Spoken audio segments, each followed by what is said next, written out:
Welcome to my channel. और आज की हमारी क्लास है लुसेंट की। और आज का हमारा टॉपिक है सूफी आंदोलन।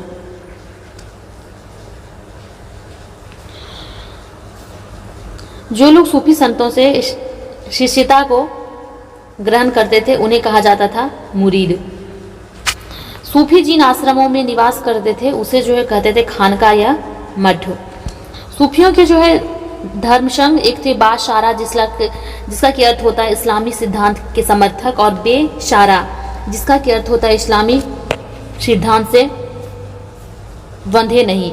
ये इसमें विभाजित था। क्या बासारा और बेसारा में सूफी का जो धर्म संघ था वो डिवाइड था। भारत में चिश्ती एवं सुहरावर्दी जो सिलसिला था उसकी जड़ें काफ़ी गहरी थी। 1192 में मोहम्मद गौरी के साथ ख्वाजा मोइनुद्दीन चिश्ती भारत आए थे और उन्होंने यहाँ चिश्ती परंपरा की शुरुआत की थी। चिश्ती परंपरा का जो मुख्य केंद्र था ये था अजमेर। चिश्ती परंपरा के जो अन्य कुछ प्रमुख संत थे ये थे निजामुद्दीन औलिया, बाबा फरीद, बख्तियार काकी एवं शेख बुरहानुद्दीन गरीब। बाबा फरीद ये बख्तियार काकी के शिष्य थे। बाबा फरीद की रचनाएं ये गुरु ग्रंथ साहिब में भी शामिल है। किसकी? बाबा फरीद की। बाबा फरीद के दो महत्वपूर्ण शिष्य थे, निजामुद्दीन औलिया एवं अलाउद्दीन शाबिर। हजरत निजामुद्दीन औलिया ने अपने जीवन काल में दिल्ली के 7 सुल्तानों का शासनकाल देखा था। इनके एक प्रमुख महान शिष्य थे जिसका नाम था शेख सलीम चिश्ती, अमीर खुसरो वो अमीर हसन देहलवी। शेख बुरहानुद्दीन गरीब ने 1340 ईस्वी में दक्षिण भारत के क्षेत्रों में चिश्ती संप्रदाय की शुरुआत की और दौलताबाद को अपना मुख्य केंद्र बनाया। सूफियों के सुहरावर्दी धर्म संघ या सिलसिला की स्थापना शेख सुहाबुद्दीन अमर सुहरावर्दी ने की, किंतु 1262 ईस्वी में इसके सुदृढ़ चालन का श्रेय शेख बदरुद्दीन जकारिया को जाता है। इन्होंने सिंध एवं सुल्तान को मुख्य केंद्र बनाया और सुहरावर्दी धर्म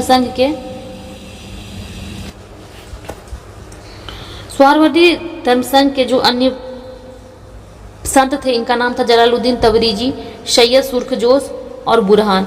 सुहरावर्दी सिलसिला ने राज्य के संरक्षण को स्वीकार किया था। शेख अब्दुल्ला सतारी ने सतारी सिलसिले की स्थापना की थी। इसका मुख्य केंद्र था बिहार। कादरी धर्म संघ या सिलसिला की स्थापना सैयद अब्दुल कादिर अल जिलानी ने बगदाद में की थी। भारत में इस सिलसिला के जो प्रवर्तक थे ये थे मोहम्मद गौस, और इस सिलसिले के जो अनुयायी थे ये गाने बजाने के विरोधी थे। ये लोग शिया मत के विरुद्ध थे। राजकुमार द्वारा जो कि शाहजहां का एक ज्येष्ठ पुत्र था, ये कादरी सिलसिला के मुल्ला शाह का शिष्य था। नक्शबंदी धर्म संघ या जो सिलसिला है उसकी स्थापना ये ख्वाजा उबैदुल्लाह ने की थी। भारत में इस सिलसिला की स्थापना ख्वाजा वकीबिल्लाह ने की थी। भारत में इसके जो व्यापक प्रचार का श्रेय ये वकीबिल्लाह के शिष्य अकबर के समकालीन शेख अहमद सरहिंदी को था। फिरदौसी सुहरावर्दी ये एक शाखा थी जिसका कार्यक्षेत्र था बिहार। इस जो सिलसिला है इसका शेख था शरीफुद्दीन याहिया को लोकप्रिय बनाया गया और याहिया ख्वाजी निजामुद्दीन के थे शिष्य। नेक्स्ट है हमारा भक्ति आंदोलन। 6ठी शताब्दी में भक्ति आंदोलन का शुरुआत ये हुआ था तमिल के क्षेत्र से, जो कि फेमस था कर्नाटका और महाराष्ट्र के क्षेत्र में। भक्ति आंदोलन का विकास ये 12 अलवार वैष्णव संत और 63 नैनार संतों ने किया था। 12 इसमें थे अलवार वैष्णव संत और 63 थे नैनार शैव संत, जिन्होंने की भक्ति आंदोलन का विकास किया था। शैव संत अय्यार ने पल्लव राजा महेंद्र वर्मन को शैव धर्म स्वीकार करवाया।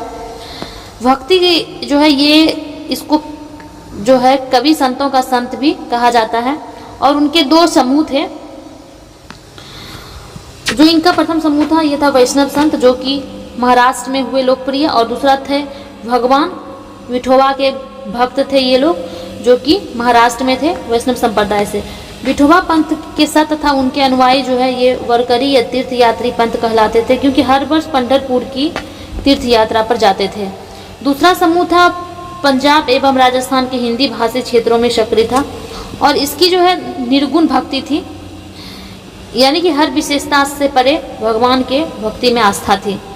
भक्ति आंदोलन को जो है दक्षिण भारत से उत्तर भारत में रामानंद के द्वारा लाया गया था। दक्षिण भारत से उत्तर भारत को जो है लाने का श्रेय जाता है रामानंद को। बंगाल में जो है कृष्ण भक्ति की जो प्रारंभिक प्रतिपादकों में विद्यापति ठाकुर और चंडीदास थे।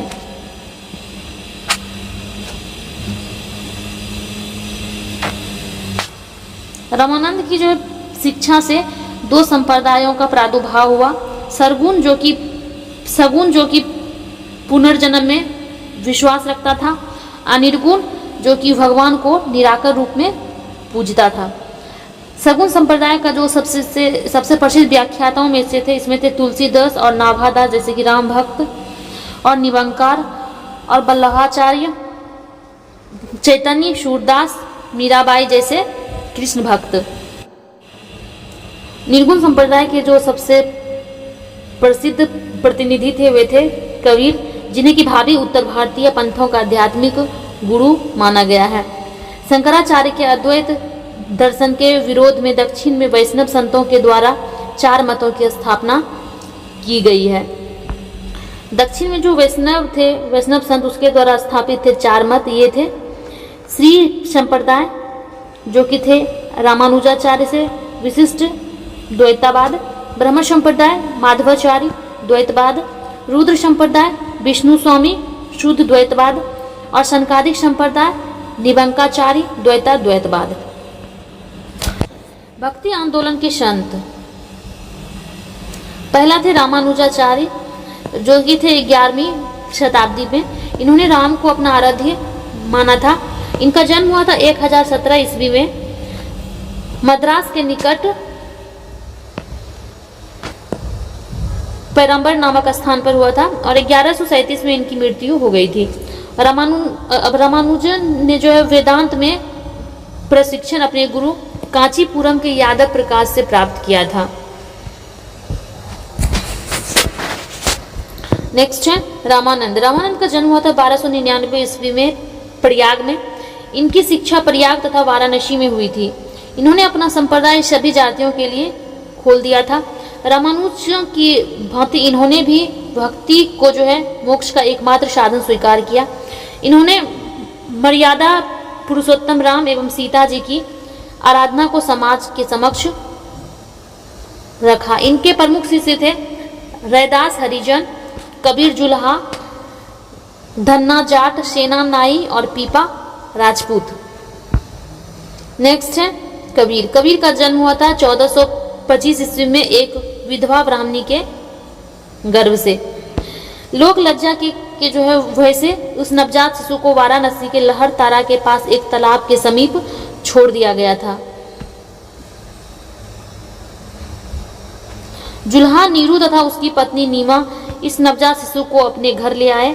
इस बालक का नाम रखा कबीर। इन्होंने राम रहीम, हजरत अल्लाह आदि को एक ही ईश्वर के अनेक रूप माने। इन्होंने जाति प्रथा, धार्मिक कर्मकांड, बाह्य आडंबर, मूर्ति पूजा, जप तप, अवतारवाद आदि का घोर विरोध करते हुए ईश्वरवाद में आस्था व्यक्त एवं निराकार ब्राह्मण की उपासना को महत्व दिया। निर्गुण भक्ति धारा से जुड़े कबीर ऐसे भक्त थे जिन्होंने संत होने के बाद पूर्णतः गृहस्थ जीवन का निर्वाह किया। इनके अनुयायी जो है उसे कहते थे हम लोग कबीर पंथी। कबीर के उपदेश जो है ये सैयद सिखों के आदि ग्रंथ में संग्रहित है। नेक्स्ट है गुरु नानक। गुरु नानक का जन्म हुआ था 1469 ईस्वी में अविभाजित पंजाब के जो है तलवंडी नामक स्थान पर, जो कि अब ननकाना साहिब के नाम से विख्यात है। इनकी माता का नाम था तृप्ता देवी और इनके पिता का नाम था कालू राम। बटाला के मूलराज खन्नी की बेटी सुलक्षणी से इनका विवाह हुआ था। उन्होंने देश का 5 बार चक्कर लगाया था, जिसे कि उदासीस कहा जाता है। उन्होंने कीर्तनों के माध्यम से उपदेश दिया। अपने जीवन के अंतिम क्षणों में उन्होंने रावी नदी के किनारे करतारपुर में अपना डेरा स्थापित किए। अपने जीवन काल में उन्होंने आध्यात्मिक आधार पर अपने पुत्रों की जगह अपने शिष्य भाई लहना अंगद को अपना उत्तराधिकारी नियुक्त किया। इनकी मृत्यु 1539 ईस्वी में हो गई थी करतारपुर में। नानक ने सिख धर्म की स्थापना की और नानक सूफी संत बाबा फरीद से प्रभावित थे। नेक्स्ट, चैतन्य स्वामी। इनका जन्म हुआ था 1486 ईस्वी में नदिया बंगाल के मायापुर गांव में। इनके पिता का नाम था जगन्नाथ मिश्र और माता का नाम था सची देवी। पाठशाला में जो है चैतन्य को निमाई पंडित कहा जाता था। इन्होंने गोसाई संघ की स्थापना की और साथ ही संकीर्तन प्रथा को जन्म दिया। इनके दार्शनिक सिद्धांत को अचित्य भद्रवादी के नाम से जाना जाता है। सन्यासी बनने के बाद बंगाल छोड़कर पूरी उड़ीसा चले गए चैतन्य गोस्वामी। उन्होंने 2 दशक तक भगवान जगन्नाथ की उपासना की थी चैतन्य स्वामी ने। श्री मध्वल्लभाचार्य। इनका जन्म 1479 ईस्वी में हुआ था चंपारण वाराणसी में। इनके पिता का नाम था लक्ष्मण भट्ट, माता का नाम था यल्लम गरु। इनका विवाह हुआ था महालक्ष्मी के साथ। इनके 2 पुत्र थे, गोपीनाथ 1511 और विठलनाथ 1516 ईस्वी में। इन्होंने गंगा यमुना संगम के समीप अरेल नामक स्थान पर अपना निवास स्थान बनाया। वल्लभाचार्य ने भक्ति साधना पर विशेष जोर दिया। इन्होंने भक्ति को मोक्ष का साधन बताया और इन्होंने भक्ति मार्ग को जो है पुष्टि मार्ग भी कहा था। गोस्वामी तुलसीदास। इनका जन्म हुआ था उत्तर प्रदेश के बांदा जिले में राजापुर गांव में 1554 ईस्वी में। इन्होंने रामचरितमानस की रचना की। नेक्स्ट है धन्ना। धन्ना का जन्म हुआ था 1415 में एक जाट परिवार में। राजपुताना से बनारस आकर ये रामानंद के शिष्य बन गए। कहा जाता है कि इन्होंने भगवान की मूर्ति को हटात भोजन कराया था। कौन? घन्ना ने। रैदास ये जाति से थे चमार। ये रामानंद के 12 शिष्यों में से एक थे। इनके पिता का नाम था रघु तथा माता का नाम था गुरबिनिया। ये जूता बनाकर जीविका पार्जन करते थे। मीराबाई ने इन्हें अपना गुरु माना था रैदास को। इन्होंने रायदासी संप्रदाय की स्थापना की थी। नेक्स्ट है दादू दयाल। ये जो है कबीर के अनुयायी थे। इनका जन्म हुआ था 1554 में अहमदाबाद में। इनका संबंध था धुनिया जाति से। सांभर में आकर इन्होंने ब्रह्म संप्रदाय की स्थापना की थी। अकबर ने धार्मिक चर्चा के लिए एक बार फतेहपुर सीकरी बुलाया था। इन्होंने निफक नामक आंदोलन की शुरुआत की थी। किसने? दादू दयाल ने। Thank you.